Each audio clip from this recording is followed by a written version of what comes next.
Bismillahirrahmanirrahim. Assalamualaikum warahmatullahi wabarakatuh. Alhamdulillahi rabbil alamin. Wa bihi nasta'inu ala umurid dunya waddin. Tsumma salatu wassalamu ala asyrafil anbiya'i wal mursalin nabiyina wa habibina Muhammadin wa ala alihi wa ashabihi wa man sara ala nahjihi ila yaumiddin. Ya ayyuhalladzina amanu taqullaha haqqa tuqatih wa la tamutunna illa wa antum muslimun. Ya ayyuhan nasu taqu rabbakumul ladzi khalaqakum min nafsin wahidah wa khalaqa minha zawjaha wa batha minhuma rijalan katsiran wa nisaa'a. Wattaqullaha alladzi tasaaluna bihi wal arham innallaha kana 'alaikum raqiba. Wa ya ayyuhalladzina amanu taqullaha wa qulu qawlan sadida yuslih lakum a'malakum wa yaghfir lakum dhunubakum wa man yuti'illaha wa rasulahu faqad faza fawzan 'azima amma ba'd. Allahumma wa nusallim ala nabiyyina wa habibina Muhammadin wa ala alihi wa ashabihi wa man sara ala nahjihi ila yaumiddin. Allahumma inna nas'aluka ilman nafi'a wa rizqan thayyiba wa amalan mutaqabbala. Allahumma faqihna fid din wa 'allimna ta'wil waftah lana futuhal arifin. Rabbi shrah li sadri wa yassir li amri wahlul 'uqdatan min lisani yafqahu qawli. Allahumma amin. Ma'asyiral muslimin jamaah rahimani wa rahimakumullah. Alhamdulillah pada kesempatan malam hari ini Allah Subhanahu wa taala mengizinkan kita semua untuk berkumpul, bermajelis, bermuajahah dalam rangka tafaqquh fiddin, dalam rangka kita mendekatkan diri kepada Allah Subhanahu wa taala dengan mengaji, dengan belajar ilmu agama, mempelajari syariat Allah Subhanahu wa taala, mempelajari warisan Nabi Shallallahu Alaihi Wasallam dari hadis-hadisnya dan juga apa yang disampaikan oleh para ulama ketika menjelaskan apa yang dibawa oleh Nabi Shallallahu Alaihi Wasallam berupa wahyu Al-Quran dan juga hadis Nabi Shallallahu Alaihi Wasallam. Insyaallah pada kesempatan malam hari ini sebenarnya sudah ada siapan materi yang sudah ingin kita sampaikan yang berhubungan dengan fadilah ilmu ya, dan juga rambu-rambu gitu ya dalam belajar atau ngaji. Tapi kita melihat ada materi yang mungkin lebih penting untuk kita sampaikan pada kesempatan malam hari ini, yaitu yang berhubungan dengan sujud sahwi ya, berhubungan dengan sujud sahwi. Ya, sebenarnya materi ini pernah kita sampaikan juga pada waktu yang sebelumnya di salah satu tempat. Ya, barangkali mungkin ada sebagian bapak-bapak di sini yang hadir ya, sekalian ini sebagai bentuk murojaah ya, mengulang ilmu. Mengapa ini kita sampaikan sebuah materi yang penting? Karena sujud sahwi itu sebuah amaliyah yang terjadi dalam ibadah yang rutin kita lakukan. Ya, sebuah amaliyah yang terkadang terjadi dan terjadinya pasti di salah satu ibadah atau di ibadah yang rutin kita lakukan, yaitu dalam sholat. Dan sayangnya banyak dari kaum muslimin ya, banyak dari kaum muslimin yang terkadang entah karena mungkin belum pernah belajar atau mungkin sudah pernah belajar cuma lupa tata aturan dalam sujud sahwi, atau mungkin pernah belajar tapi belum lengkap ya. Maka insya Allah pada kesempatan malam hari ini kita mencoba untuk mengulas ya, kita upayakan bisa menjadi salah satu ulasan yang cukup lengkap yang langsung kita amalkan yang berhubungan dengan sujud sahwi ya. Yang pertama, ma'asyiral muslimin jamaah rahimani wa rahimakumullah, sujud sahwi ini berasal dari dua suku kata. Yang pertama adalah sujud ya, as-sujud. Yang kedua ada kata sahwun ya, ada kata sahwun. Jadi sujudun dan sahwun, maka menjadi sebuah komponen idhofah, kata gabungan, kata majmu' ya, menjadi satu kata sujud sahwi, sujudus sahwi gitu. Nah, kalau sujud sudah ma'ruf ya, sujud sudah kita ketahui. Adapun sahwun ini maknanya adalah kelalaian atau kelupaan kelalaian atau kelupaan. Oleh karenanya para ulama mengatakan, menjelaskan pengertian daripada sujud sahwi ini apa? Sujud sahwi ini apa? Maka para ulama memberikan pengertian. Arti daripada atau makna daripada sujud sahwi itu adalah sujud 2 kali yang dilakukan di dalam sholat karena sebab-sebab tertentu. Sujud 2 kali di dalam sholat karena sebab-sebab tertentu. Yang nanti kita akan sampaikan ada beberapa penyebab yang seorang itu akan disyariatkan untuk sujud sahwi. Ya, jadi sujud sahwi adalah sujud 2 kali yang dilakukan karena sebab-sebab tertentu di dalam sholat. Kemudian yang kedua, ya, poin yang kedua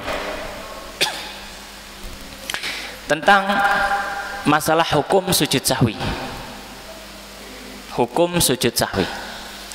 Apa hukumnya sujud sahwi? Ya. Maka para ulama, para fuqaha menyampaikan sujud sahwi ini secara hukum maka dia masuk kategori sunnah. Secara hukum maka dia masuk kategori sunnah. Maka kita katakan disunahkan sujud sahwi. Ya, disunahkan sujud sahwi. Ya. Alasannya kenapa kok disebut dengan atau para fuqaha memberikan hukum sunnah? Karena sujud sahwi ini bisa menggantikan sesuatu yang sifatnya sunnah dalam sholat, tapi tidak bisa menggantikan sesuatu yang sifatnya rukun atau wajib dalam sholat. Yang nanti kita akan jelaskan lebih mendetail dalam masalah itu. Ya, misalkan salah satu contohnya rukun atau wajib sholat, misalkan rukun atau wajib sholat misalkan adalah ruku, misalkan ruku. Maka orang yang ruku, ya, atau orang yang meninggalkan ruku, maka dia meninggalkan rukun atau wajib dalam sholat. Ya, baik. Nah, apakah orang yang meninggalkan rukun dalam sholat ini sudah rukunnya ditinggal saja, tidak perlu dikerjakan, kemudian nanti langsung diganti dengan sujud sahwi? Para ulama mengatakan tidak bisa. Kalau yang ditinggalkan itu adalah rukun, maka rukun itu harus dikejar, rukun itu harus dikerjakan. Maka kalau misalkan ada orang yang terlanjur habis berdiri kemudian langsung sujud, maka dia nggak rukun, dia tidak i'tidal. Maka para ulama mengatakan di sini dia wajib harus kembali berdiri kemudian ruku, kemudian i'tidal, kemudian sujud. Tidak boleh dia lanjut saja bablas gitu, ya. Sudah, oh terlanjur sujud ini, sudah nggak apa-apa nanti sujud sahwi. Nggak bisa. Sujud sahwi tidak menggantikan sesuatu yang sifatnya rukun atau wajib dalam sholat. Sehingga para ulama memberikan sebuah kaidah hukum satu pengganti itu mengikuti hukum yang digantikan. Ya, hukum satu pengganti mengikuti hukum yang digantikan. Ya. Maka kalau yang digantikan itu sesuatu yang sifatnya sunnah, maka dia hukumnya juga sunnah.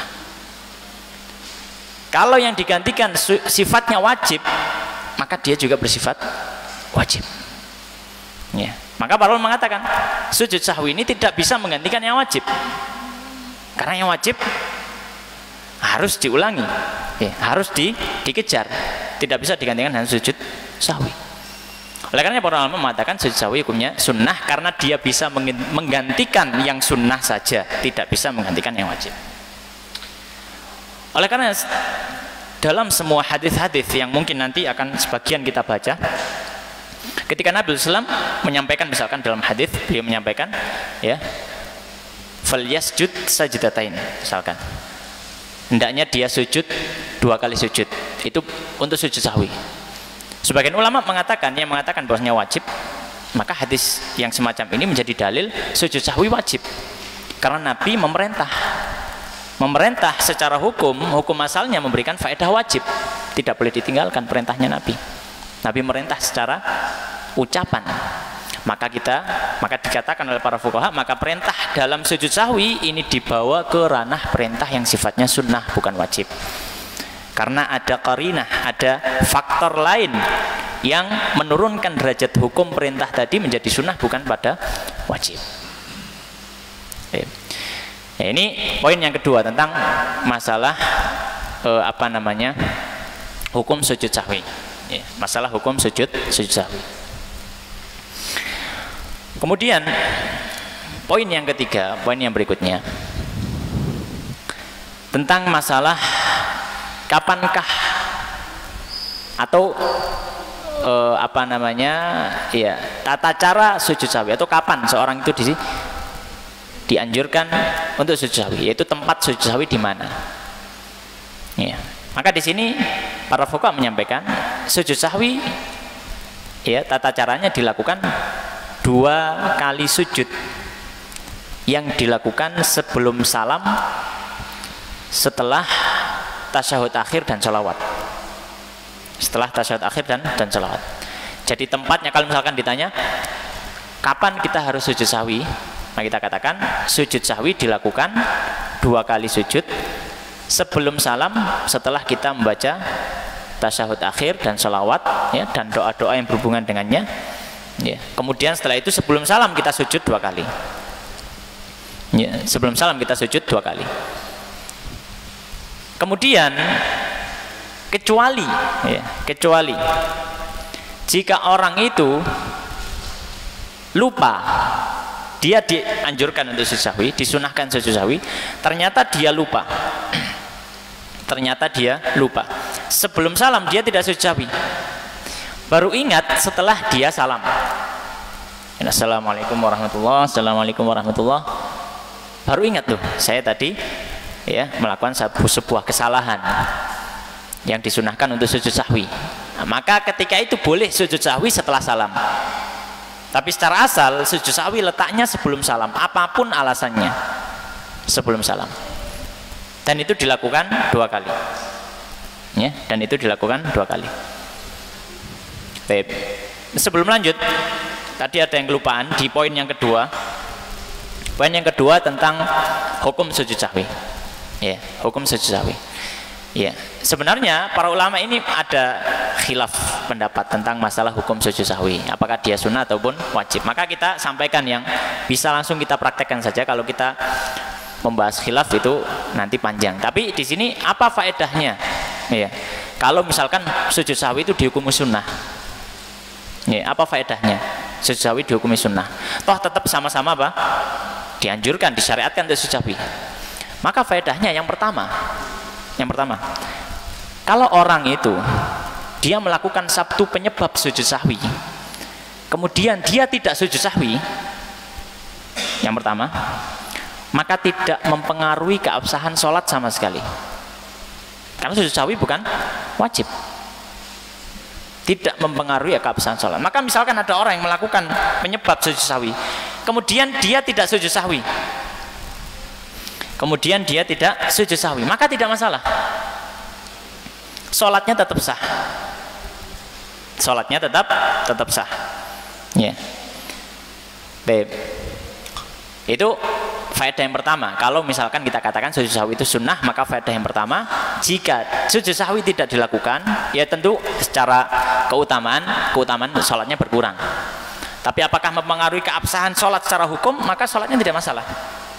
Sholatnya tidak masalah sama sekali. Ya.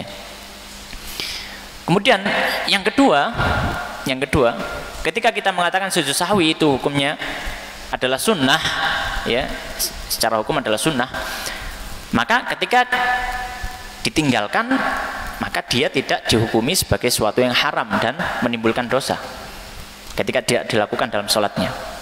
Ya.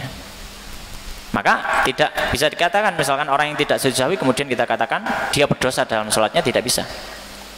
Karena itu adalah sesuatu yang sunnah. Sunnah kita tahu penjelasannya oleh para ulama, ya, para fuqaha. Ya, sunnah pengertiannya adalah ketika dikerjakan maka dia mendapatkan pahala, ketika ditinggalkan maka tidak mendapatkan iqab, tidak mendapatkan hukuman.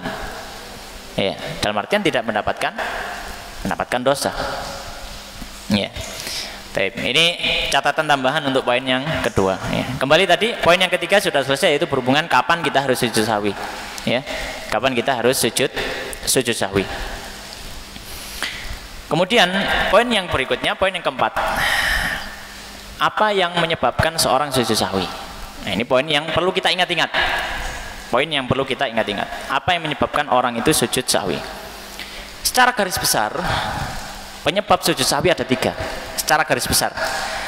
Meskipun kalau mau diperinci secara rinci, banyak rincian yang disampaikan oleh para fuqaha tentang sujud sahwi itu, macam-macam rinciannya. Cuma kita sampaikan yang sifatnya umum saja, ya, yang sekiranya orang yang umum, ya, yang yang tidak mendalami fikih secara mendalam itu sudah cukup ya untuk mengetahui, dan itulah yang diamalkan dalam sehari-harinya seperti itu.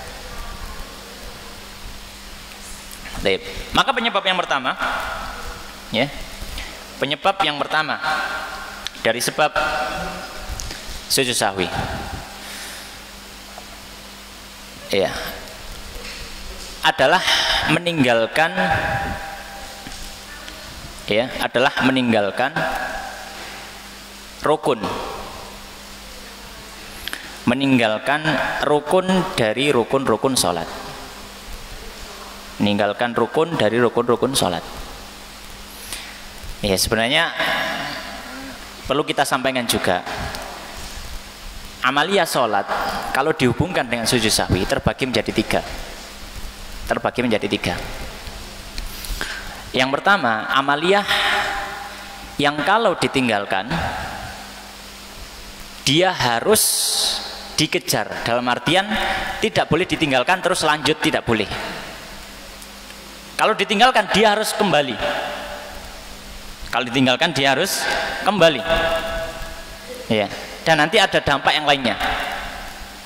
Dan amaliyah ini meskipun sudah dikejar, nanti tetap dianjurkan untuk sujud sahwi.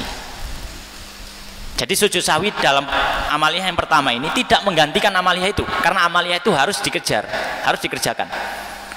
Tapi sujud sahwi di sini sebagai bentuk murni kesalahan yang sudah dia lakukan, meskipun sudah ditambal gitu ya istilahnya, tapi dia tetap sujud sahwi. Yaitu apa? Yaitu amaliyah yang dia masuk dalam kategori rukun atau wajib sholat. Rukun atau wajib sholat.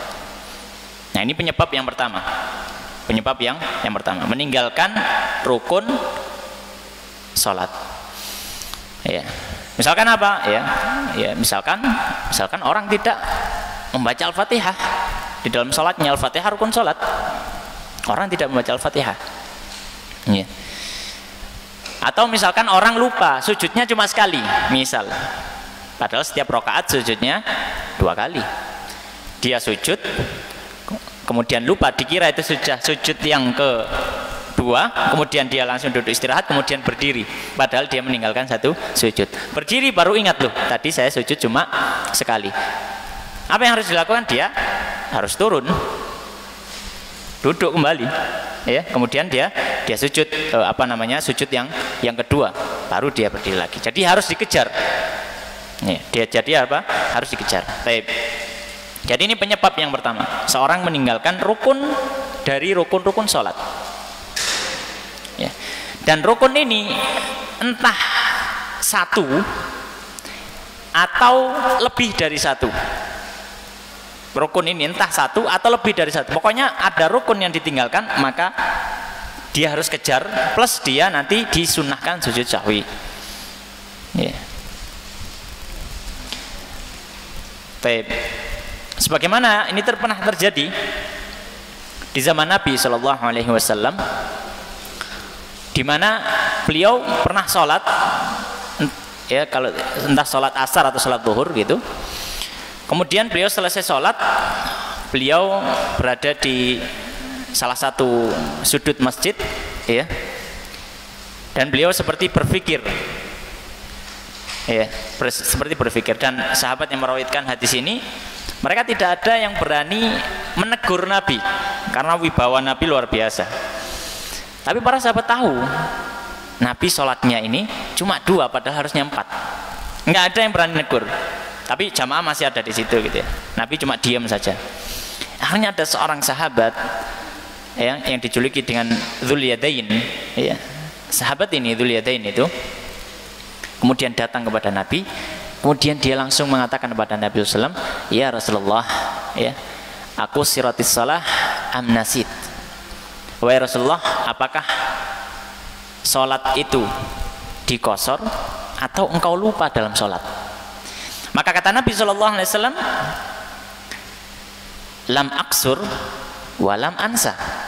Aku tidak mengkosornya. Apa alasannya kosor? Nabi di Madinah nggak ngapa-ngapain gitu.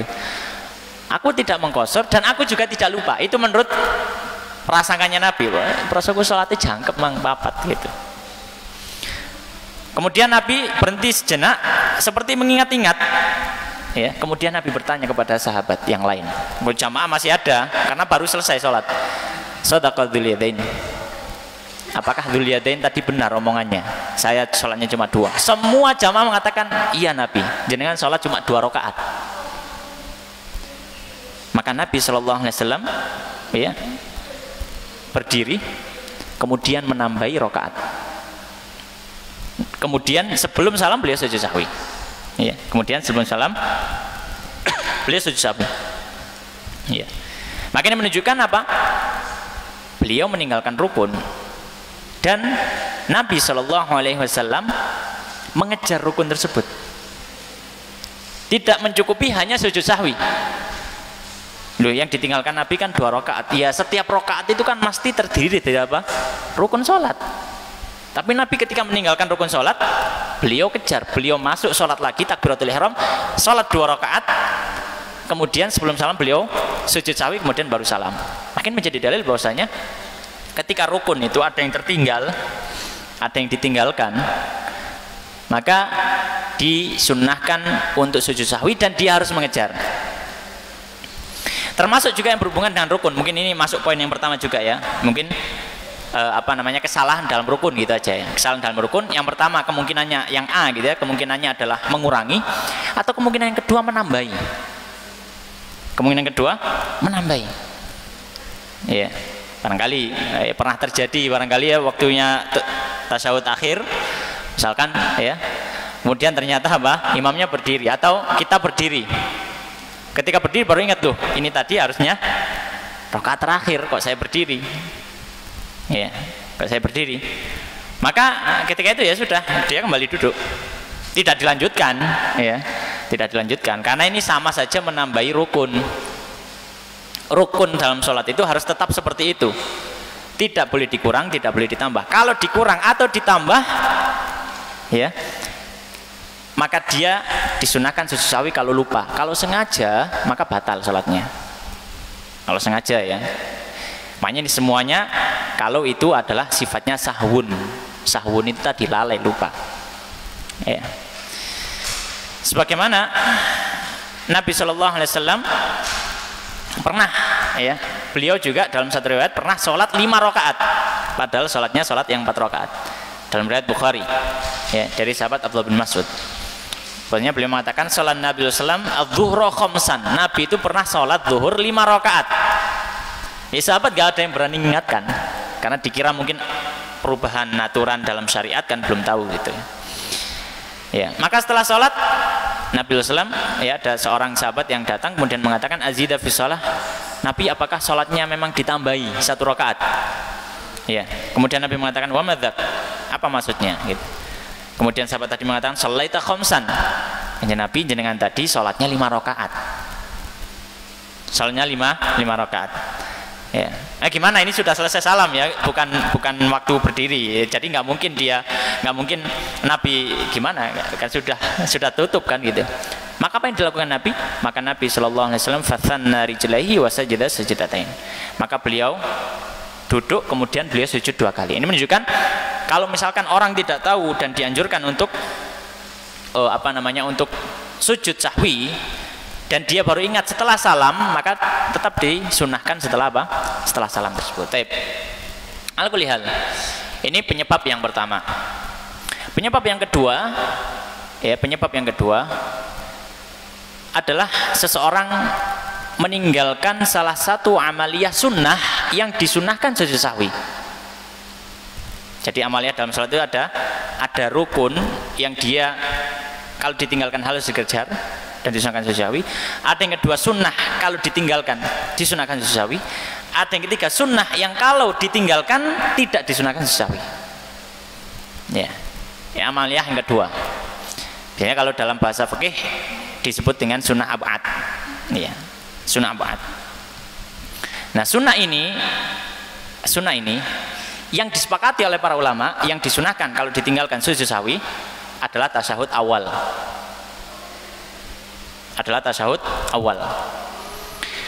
Yang ada khilaf adalah kunut subuh. Ya.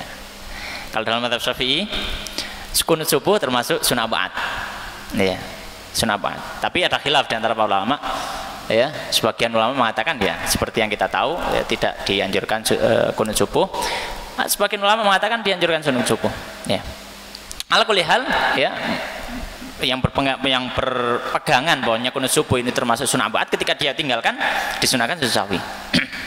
Tapi ala kulli hal kita membahas yang disepakati saja ya, supaya lebih mudah gitu ya. Yaitu tasyahud awal, dan ini yang biasanya sering terjadi, tasyahud awal. Maka tasyahud awal ini juga menjadi salah satu penyebab orang sujud sahwi. Nah, kalau tasyahud awal atau poin yang kedua ini, yaitu dia meninggalkan sunnah yang disunahkan untuk sujud sahwi, maka sujud sahwi bisa menggantikan posisinya. Dalam artian, ketika seorang tidak tasyahud awal, maka dia tidak harus mengejarnya. Dia tidak harus kembali ke posisi tasyahud awal. Tapi gimana? Dia lanjut saja. Kemudian nanti disunahkan sujud sahwi, dan sujud sahwi di penyebab kedua ini posisinya dia menjadi penggantinya. Hanya dari sini para ulama mengatakan maka sujud sahwi pun hukumnya sunnah karena mengikuti hukum yang digantikan. Ya. Adapun amaliyah yang ketiga yaitu sunnah selain tasyahud awal, ya, sunnah selain tasyahud awal dan dia selain rukun, maka ketika ditinggalkan tidak disunahkan sujud sahwi. Contohnya apa? Di antaranya misalkan zikir dalam gerakan, misalkan zikir ruku atau zikir sujud, ya, dia nggak baca, misalkan lupa nggak baca. Nah, tadi waktu sujud dia cuma diem aja, ya, ngelamun nopo ngoten nggih. Atau pas ruku gitu nggih. Kadang kan iling-iling gitu kan, yang di rumah gitu kadang sampai lali zikirnya. Saking iling-iling fokus iling-iling gitu ya. Maka dia baru ingat, loh, tadi saya waktu sujud nggak baca zikir, atau waktu ruku saya nggak baca zikir. Maka ini tidak perlu sujud sahwi. Jadi amalnya dalam salat seperti itu. Ada yang dia harus dikejar dan nanti disunahkan sujud sahwi, yaitu rukun atau wajib. Yang kedua, dia sunnah, tapi ketika ditinggalkan tidak perlu dikejar, lanjut saja. Kemudian disunahkan juga untuk sujud sahwi sebagai penggantinya, yaitu tasyahud awal. Yang amaliyah yang ketiga yaitu apa? Dalam sholat sunnah, tapi dia tidak dianjurkan untuk sujud sahwi ketika dilupakan, yaitu selain rukun dan selain tasyahud awal. Ya, taib. Penyebab yang ketiga adalah ragu, ya, adalah keraguan, ya, keraguan di dalam sholatnya, ya, keraguan di dalam sholatnya. Nah, keraguan di dalam sholat ini seperti apa contohnya? Tapi keraguan yang sifatnya berhubungan dengan pembatal sholat, ya, keraguan yang sifatnya berhubungan dengan pembatal sholat, ya. Kalau misalkan ragunya sifatnya berhubungan dengan sunnah sholat, maka secara asal tidak disunahkan sujud sahwi, nggak perlu. Misalkan tadi ragu, tadi saya baca zikir sujud atau tidak, ya, maka ini sudah nggak perlu dipikirkan lagi. Misalkan contohnya apa? Ragu yang bisa mempengaruhi kepada keabsahan sholat. Misalkan ragu jumlah rakaat. Kalau salah, ya, fatal, bisa saja nambahi, bisa saja ngurangi. Tapi dia ragu, ya, ragu. Maka ketika seorang ragu di dalam sholatnya, maka ini juga termasuk disunahkan untuk sujud sahwi.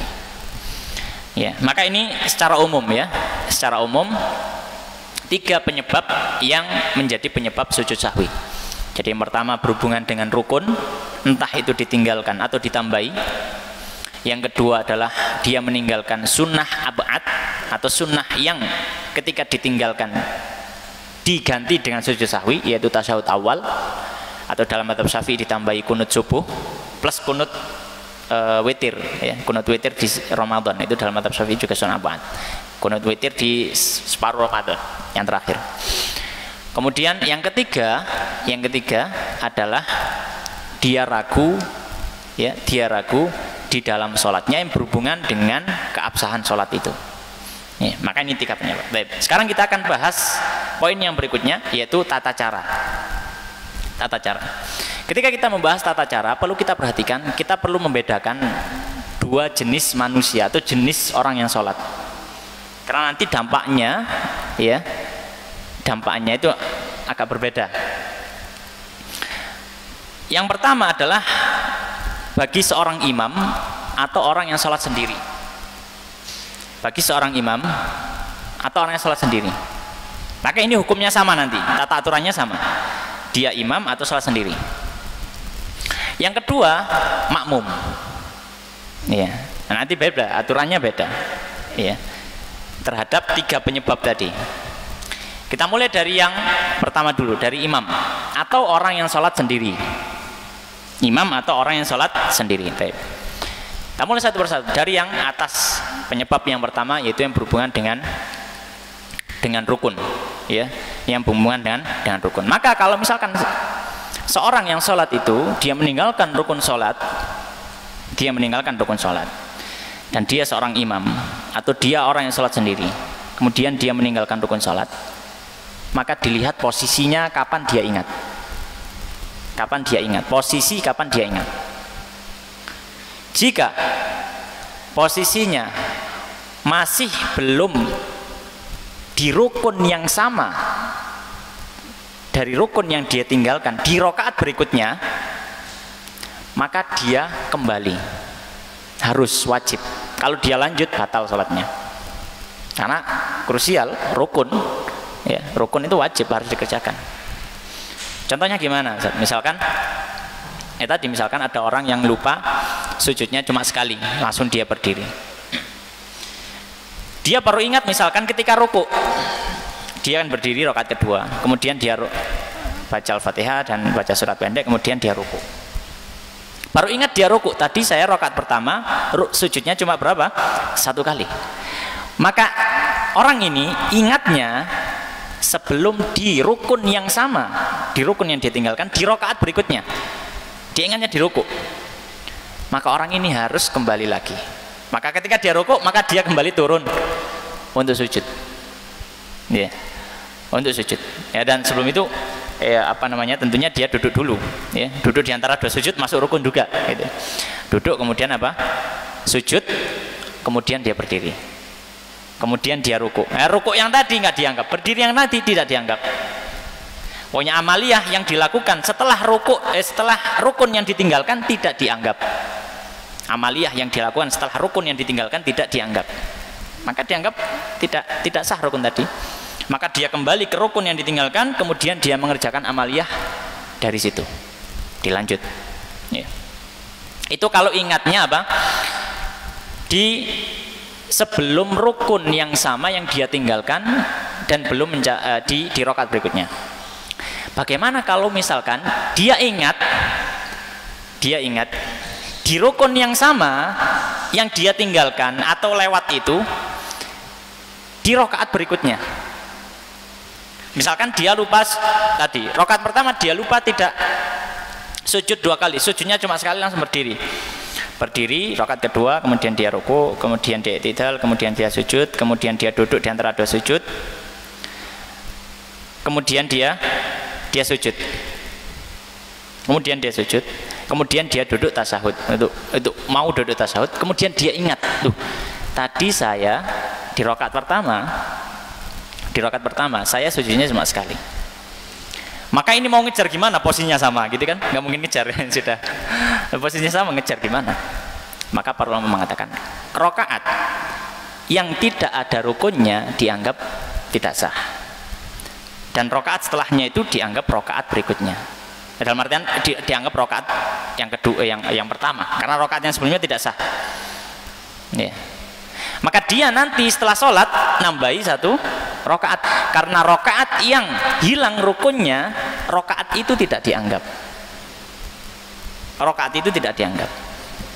Maka nanti dia setelah sholat dia nambahi 1 rokaat. Setelah sholat dia nambahi satu rokaat. Ya. Baik. Nah, ini kalau ingatnya masih di dalam sholat, tapi apa? Tapi sudah di posisi yang sama di rukun yang ditinggalkan di rokaat berikutnya. Nah, kemudian bagaimana kalau misalkan dia baru ingat setelah salam? Dia baru ingat setelah salam. Maka kita katakan kalau dia baru ingat setelah salam, maka dia kembali masuk dalam sholat, ya, dan menggantikan 1 rokaat yang hilang rukunnya tadi, menambahi 1 rokaat yang hilang rukunnya tadi, ya. Maka dia nambahi 1 rokaat, ya, karena dianggap rokaat yang tidak ada rukunnya, ya, rokaat yang tidak ada rukunnya ini sudah tidak dianggap sah. Sebagaimana Nabi Shallallahu Alaihi Wasallam ketika beliau kurang 2 rakaat, maka beliau tambahi 2 rakaat saja, tidak perlu ngulang dari awal, dengan syarat jarak waktunya tidak lama dari selesai sholat. Ya, 3 menit, ya, dia ditinggal zikir kemudian ingat lagi, oh tadi saya, dengan syarat ya benar-benar ingat, benar-benar ingat. Kalau misalkan was-was, maka kalau was-was sudah, ini penyakit, jangan dianggap. Kalau was-was, kalau dia benar-benar ingat, maka dia harus kembali, ya, apa bahasa Jawanya, ngijoli gitu ya, ngijoli rokaat tadi. Kemudian sujud sahwi. Jadi sujud sahwi di sini murni untuk kesalahan saja, bukan sebagai pengganti apapun. Ya. Kemudian bagaimana kalau jaraknya sudah lama? Jaraknya sudah lama, ya. Dan misalkan habis selesai sholat, zikir setengah jam, tiba di rumah baru ingat, maka para ulama mengatakan sholatnya tidak sah, batal. Maka dia ngulangi dari awal, karena jangka waktunya apa? Sudah terlampau lama, dan sholat yang dikerjakan tidak ada rukunnya. Sedangkan orang yang meninggalkan rukun sholat membatalkan sholatnya. Maka dia harus ulangi sholat tersebut, ya, harus mengulangi sholat tersebut. Nah, ini ketika yang ditinggalkan adalah rukun sholat. Ketika yang ditinggalkan adalah rukun sholat. Baik. Nah, bagaimana kalau nambahi? Maka kalau nambahi, ya, kalau misalkan dia ingat, ya, kalau misalkan dia ingat di dalam sholatnya, ya, maka dia kembali lagi. Misalkan harusnya dia tasyahud akhir gitu ya, nambahi rukun, dan berarti kalau berdiri kan rukun. Berdiri kan rukun sholat. Dia harusnya tasyahud akhir rakaat keempat, misalkan dia berdiri, maka langsung kembali saja. Ya, jadi kalau misalkan kalau nambahi rukun ketika diingat dalam sholat, maka tinggal kembali saja ke posisi semula. Ya, kembali saja ke posisi semula. Kecuali kalau misalkan sudah selesai salam, baru ingat kalau tadi nambahi sholat, maka masuk kembali kepada sholat dan dia cukup sujud sahwi, nggak perlu ngulangi sholat. Cukup sujud sahwi, tidak perlu mengulang sholat. Ya. Nah, kenapa di sini tidak perlu mengulang sholat?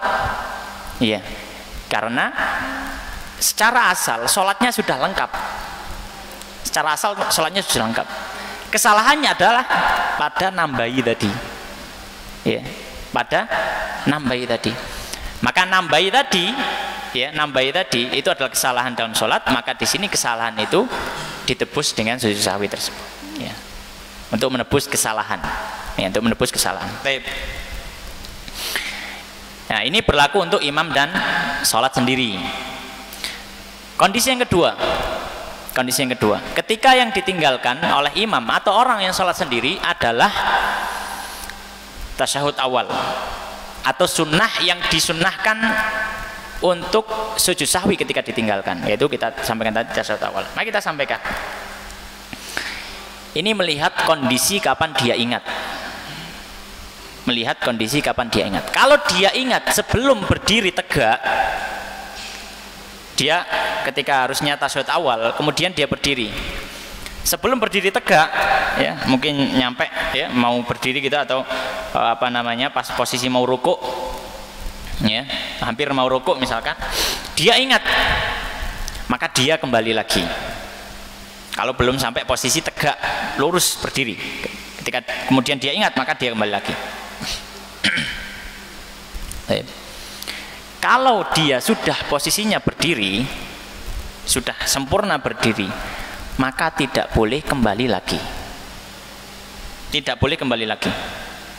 Ya. Alasannya apa? Alasannya sebagaimana dalam hadis ya, yang diriwayatkan oleh Abu Dawud, Ibnu Majah dan selainnya. Bahwasanya Nabi SAW menyampaikan, "Idza syakka ahadukum faqama fi rak'atain."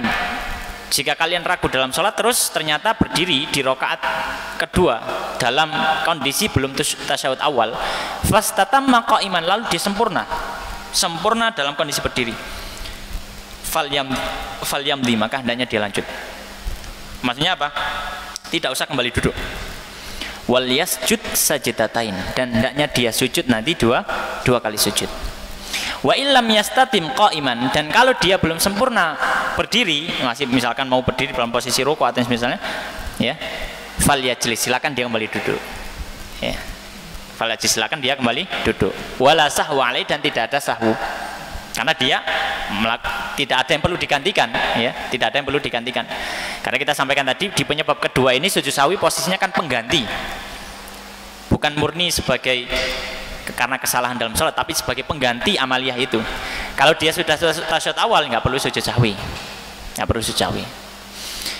Nah, terkadang atau sebelum itu ya, para ulama mengatakan kalau orang itu setelah dia berdiri, dia sengaja duduk dan dia tahu ilmunya, dia tahu hukumnya tidak boleh, dan dia tahu bahwasanya itu dilarang, kemudian tapi dia tetap maksa duduk secara sadar, maka para ulama mengatakan batal sholatnya, ya. Karena ini sama saja dia seperti menambahi rukun. Apa rukun yang ditambahkan? Berdiri. Dia sudah berdiri dalam setiap rakaat hanya 2 kali, berdiri untuk membaca surat dan i'tidal. Ini kalau dia berdiri, ini sudah berdiri, maka ini sudah berdiri pertama, kemudian dia balik lagi duduk, kemudian berdiri lagi, berdiri yang kedua, baca surat, kemudian rukuk i'tidal, berdiri yang ketiga, dia nambahin rukun. Lalu para ulama mengatakan kalau misalkan dia sengaja turun untuk balik sujud tasyahud awal padahal dia sudah berdiri dan dalam kondisi yang tahu bahwasanya itu dilarang, dan dia sadar betul bahwasanya itu dilarang ketika dia kembali duduk, maka batal sholatnya. Nah, yang perlu kita sampaikan juga ya, ini yang sering terjadi. Kadang imamnya sudah sadar, imamnya tahu, makmumnya yang lupa. Sehingga makmum biasanya mengingatkannya gimana? Ketika imamnya berdiri kemudian makmum gimana? Subhanallah. Itu kalau imamnya nggak duduk, makmumnya gak lego kan gitu ya. Subhanallah, kok gak lungguh imamnya? Subhanallah, di bal ini gitu biasanya. Ini berarti makmumnya berusaha nyuruh duduk, padahal imamnya tahu. Maka imam di sini tidak boleh terpengaruh oleh makmum. Ya, ini penting untuk pelajaran untuk imam. Yang sering terjadi ketika gitu, makmumnya nyuruh duduk, karena makmumnya mungkin nggak tahu juga. Subhanallah sekali, kok gak duduk? Subhanallah, itu sebenarnya. Tujuannya makmumnya lungguh imam gitu ya. Nggak boleh duduk, sebenarnya nggak boleh. Nah, terus gimana makmum? Makmum cukup ingatkan sekali sebagai pengingat imamnya salah. Subhanallah, langsung ikut berdiri. Bukan nunggu imamnya duduk, gitu ya. Untuk menyuruh imamnya duduk itu malah ngajak batal bareng-bareng gitu. Kalau misalkan imamnya sengaja. Tapi para ulama mengatakan Ustaz gimana kalau misalkan sudah terlanjur terjadi? Kemudian imamnya, ya saya lupa tadi, hukumnya gimana? Misalkan. Tapi para ulama mengatakan kalau dia kembali duduk dalam kondisi lupa, ya pernah ngaji tapi karena jamaah sudah nyuruh duduk jadi kayak chaos gitu ya, ilmunya chaos gitu ya, lali gitu ya, akhirnya sudah duduk saja gitu ya dalam kondisi lupa, atau memang secara asal nggak tahu ilmunya sama sekali, belum pernah ngaji, maka tidak batal sholatnya, tidak batal. Ini yang sering terjadi gitu ya. Baik. Kemudian yang ketiga, kondisi yang ketiga, ketika dia ragu dalam sholatnya. Maka tadi ketika dia ragu dalam sholatnya, kaidahnya ketika ragu dalam sholatnya, ketika ragu jumlah rakaatnya, kaidahnya adalah dia mengambil nilai terkecil, karena nilai tambahan itu adalah keraguannya. 2 atau 3, 3 itu keraguannya, dia yakin 2 itu pasti ada, tapi 3 itu ragu, maka dibuang 3-nya, diambil, ya sudah ini 2, terus dia lanjutkan, kemudian nanti sujud sahwi. Ya. Sebagaimana yang Nabi SAW menyampaikan, idza syakka ahadukum fi salatihi falam yadri kam shalla thalathan aw arba'an falyatrahi syak wal yabni ala mastaiqan. Jika ragu salah seorang dari kalian dan tidak tahu berapa rakaat dia sholat, 3 atau 4, dia buang keraguannya, yaitu apa yang dibuang, maksudnya nilai terbesar, keyakinannya adalah nilai terkecil, kemudian dia lanjutkan, kemudian nanti sujud sahwi. Ya. Dan mungkin azan dulu atau gimana? Oke, silakan mungkin azan dulu, nanti kita lanjutkan sedikit.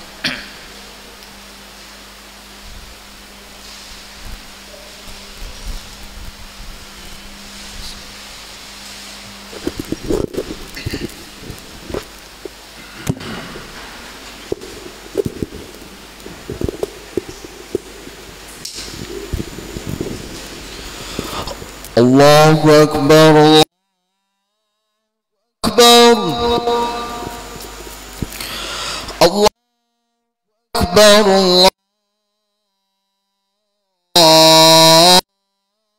Allahu Akbar. Ashhadu an la ilaha illallah.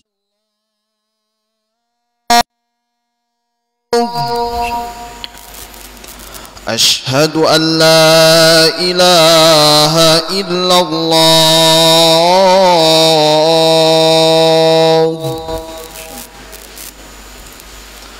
أشهد أن محمدا رسول الله.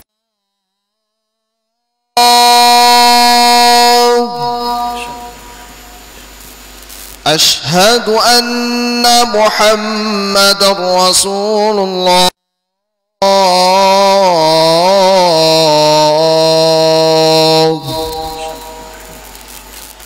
حي على الصلاة، حي على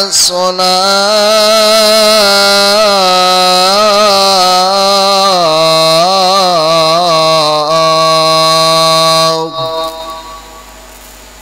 حي على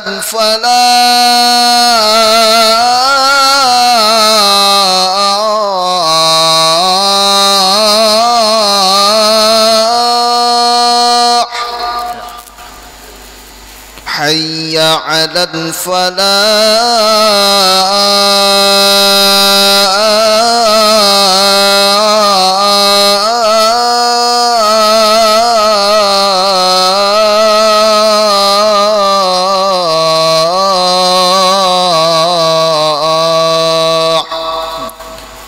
الله أكبر،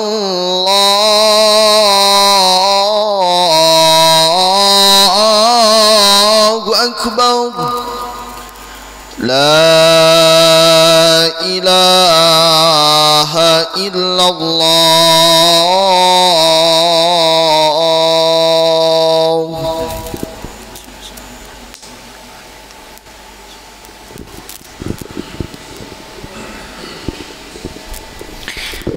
Baik, kita lanjutkan sedikit. Kita selesai tentang tata cara ketika seorang melakukan penyebab sujud sahwi dan dia adalah seorang imam ataupun makmum, ataupun orang yang salat sendiri. Sekarang kita beralih bagaimana kalau dia adalah seorang makmum. Bagaimana kalau dia seorang makmum? Baik, mari kita urutkan sama dari tadi, ya, dari penyebab pertama, penyebab kedua, penyebab ketiga. Baik, penyebab ketiga. Baik, penyebab pertama ketika kesalahan itu berhubungan dengan rukun salatnya. Kesalahannya itu berhubungan dengan rukun salatnya. Ya. Maka di sini ketika kesalahan itu berhubungan dengan rukun salatnya, misalkan dia mengurangi rukun salatnya, tanpa disengaja, maka dia tetap mengikuti imam. dia tidak boleh ngejar. Kalau tadi kalau dia imam atau orang salat sendiri, dia kan kejar balik gitu kan. Kalau dia makmum, kondisinya dia sebagai makmum, maka dia tidak mengejar. Terus gimana? Terus lanjut saja. Terus apa? Lanjut saja. Ya. Contoh misalkan apa? Kalau misalkan mengurangi, misalkan taruhlah dia tidak membaca surat Al-Fatihah. Nah, dia rukun sholat, dia sholat zuhur, misalkan dia baru ingat tadi rakaat pertama dia nggak baca surat Al-Fatihah, dia ingat betul, baru ingat ketika sujud bersama imam. Nah, belum berdiri kan, sujud bersama imam. Apakah dia kembali berdiri? Maka para ulama mengatakan tidak, dia lanjut. Nah, terus gimana? Dia lanjut ketika imam salam, dia nambahi 1 rakaat. Karena rakaat dia sendiri, karena itu kesalahan pribadi makmum ya, bukan kesalahan imam, kesalahan pribadi makmum. Karena rakaat dia itu, rakaat dia yang tidak ada rukunnya dianggap tidak sah, ya, dianggap tidak sah. Ya. Nah, rakaat berikutnya tidak masalah, ya. Maka dia lanjut bersama imam. Kemudian nanti setelah imam salam, dia nambahi 1 rakaat untuk menggantikan rakaat yang tidak ada rukunnya tadi. Ya, karena rakaat yang tidak ada rukunnya dianggap rakaat itu tidak sah. Itu kaidahnya para fuqaha. Ini kondisi makmum, ya, kondisi makmum. Atau misalkan menambah, makmum tanpa sengaja nambahi rukun sholat. Gimana? Ini saya tergambarkan. Makmum nambahi rukun sholat tapi imamnya nggak nambahi. Nah, ini kadang terjadi di beberapa tempat, termasuk kadang terjadi di masjid kita gitu. Imamnya sujud tilawah, jamaah ibu-ibu nggak tahu. Ketika imamnya baca, misalkan imamnya membaca fasjudu lillahi wa'budu gitu. Kemudian imamnya sujud itu, Allahu Akbar sujud. Ibu-ibu rukuk. Nggih ngoten nggih Bu nggih. Kadang kan nggak tahu nggih, memang Bu ayat sajadah itu kan banyak ya, ada 14 dalam Al-Qur'an. Kadang nggih nggak tahu gitu, apalagi yang dibaca di surat-surat yang mungkin nggak familiar untuk kita dan nggak tahu kalau itu ayat sajadah. Imamnya sujud, ibu-ibunya rukuk. Maka dia nambahi apa? Nambahi rakaat. Wong imamnya belum rukuk. Ya. Kemudian setelah rukuk, ibu-ibu mendengar lagi, Allahu Akbar. Loh, kok Allahu Akbar? Gak sami Allah liman mudah. Maka apa yang dilakukan? Kalau nambahi, dia nambahi sendiri, makmum nambahi sendiri, kesalahan salatnya pribadi. Ya. Maka dia kembali mengikuti imam. Kembali ke posisinya mengikuti imam dan lanjut setelah itu. Ya, dan lanjut setelah itu. Baik. Nah, apakah dia nanti perlu sujud sahwi? Tidak perlu. Maka dia sudah ditanggung oleh imamnya. Sebenarnya dalam hadis Nabi menyampaikan laisa liman khalfal imami sahun. Tidak ada orang yang di belakang imam memiliki sahun. Dalam artian sudah ditanggung oleh imamnya. Itu kalau berhubungan dengan rukun. Ya, kalau berhubungan dengan rukun. Yang kedua, ya penyebab pertama ini ya. Penyebab kedua yang berhubungan dengan sunnah ab'ad. Dalam hal ini adalah tasyahud awal. Kalau berhubungan dengan sunnah ab'ad atau tasyahud awal, ya. Kalau itu kesalahan pribadi, ya dia intinya kalau makmum itu kalau kesalahan pribadinya makmum, apapun kondisinya harus ngikut imam terus. Kalau kesalahan pribadinya makmum. Nah, biasanya terjadi kalau tasyahud awal itu kesalahannya imam. Kesalahannya imam. Maka kalau ini kesalahan imam, kemudian apa? Imam sudah berdiri misalkan. Kalau imamnya belum berdiri atau kembali duduk misalkan, belum berdiri, tapi misalkan mau berdiri tapi ingat kemudian langsung duduk, maka tidak ada masalah. Makmum tetap nunggu duduk. Tapi kalau misalkan imam sudah berdiri, Allahu Akbar harusnya tasyahud awal, maka makmum cukup mengingatkan sekali, subhanallah, yang penting imam itu ingat itu waktunya tasyahud awal, terus langsung ikut berdiri, ya. Nah, yang jadi masalah ini terus imamnya duduk. Makmumnya sudah terlanjur ikut berdiri semua, sudah ngaji makmumnya, alhamdulillah, masya Allah, sudah luar biasa makmumnya. Ya, cukup sekali saja semua makmum, subhanallah, makmum berdiri, imam sudah berdiri, makmum berdiri. Ternyata imamnya kembali duduk. Kaidahnya yang sebelum itu, kaidahnya apapun imam itu harus diikuti, ya, selama bukan sesuatu yang sifatnya bisa membatalkan sholat, harus diikuti.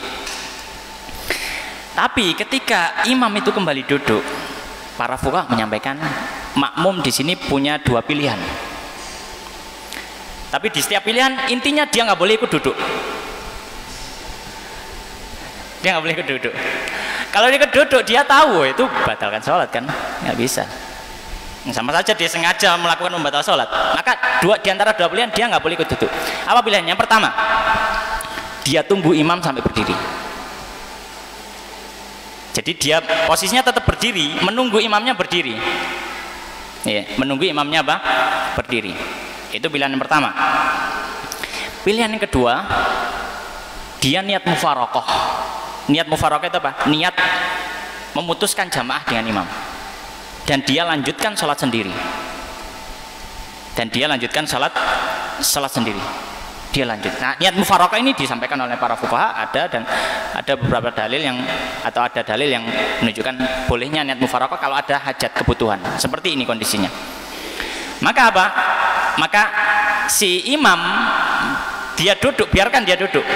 Loh, kenapa kita tidak menganggap sholatnya imam batal? Sehingga kita langsung niat mufaraqah saja. Kenapa kok ada pilihan kita nunggu berdiri? Karena ada kemungkinan imamnya juga lupa. Maka tidak serta-merta langsung kita hukumi apa sholatnya tidak sah. Ya, makanya kita anggap saja imamnya lupa gitu. Maka pilihannya ada dua, sehingga kita tidak harus niat mufaraqah langsung. Bisa niatnya apa? Nunggu sambil berdiri. Pilihan pertama. Sampai apa? Imam berdiri kembali. Ya, tapi makmum yang tahu nggak boleh kembali duduk. Kalau dia tahu dan dia kembali duduk padahal dia tahu hukumnya nggak boleh, batal sholatnya. Ya, batal sholatnya. Baik. Nah, dan nanti sujud sawinya makmum sujud sawinya ikut imam gitu ya. Makmum sujud sawinya ikut imam. Kemudian yang ketiga, kondisi yang ketiga ya, kondisi yang ketiga, kalau misalkan makmum ragu ya, makmum ragu dalam jumlah rakaat dia. Ya, rakaat dia pribadi misalkan. Ya. Jadi ini ya mungkin dia ngelamun gitu ya. Dia ngelamun terus dia masbuk. Jadi kalau misalkan dari awal kan dia tinggal ngikut imam, ini ngelamun tapi dia masbuk dan dia lupa, saya tadi masuk bersama imam, ini rakaat berapa ya, rakaat kedua atau rakaat ketiga. Ya, maka ya sudah, ya tadi kaidahnya, ambil nilai terkecil, buang nilai terbesar. Ya 2 atau 3 ya, maka buang 3-nya 2, maka tambahi kalau 4 rakaat ya nambahi 2 lagi, itu saja. Nambahi 2 lagi. Kemudian setelah itu dia sujud sawi. Ya, setelah ya apa namanya imam salam dia lanjutkan, kemudian nanti sujud sawi. Baik.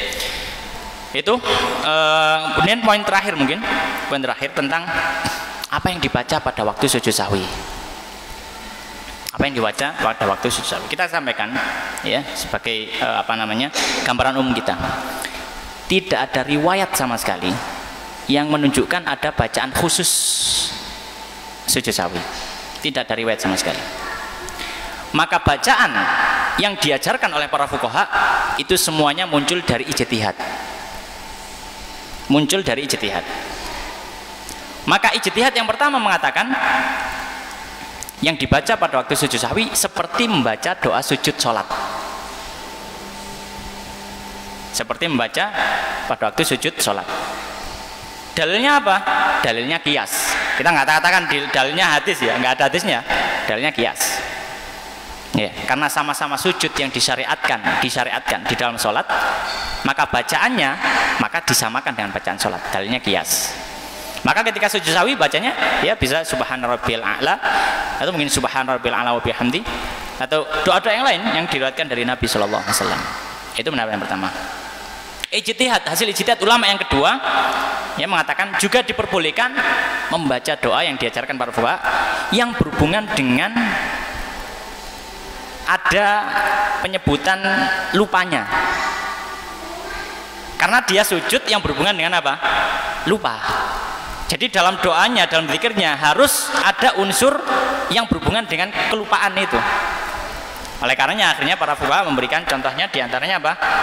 Ya, diantaranya para fuqaha menyampaikan subhanalladzi la yanamu wa la yasu. Maka itu hasil ijtihad dari para fuqaha. Alasannya apa? Dalilnya apa? Dasarnya di sini adalah limunasabatil hal. Karena kecocokan kondisi di waktu itu. Tidak ada nas, maka di sini berijtihad. Dan kondisinya, alasannya dia sujud karena ada sisi kelupaan. Maka di sini para ulama mengatakan maka harus ada atau hendaknya ada sesuatu yang sifatnya menyebutkan tentang masalah lupa.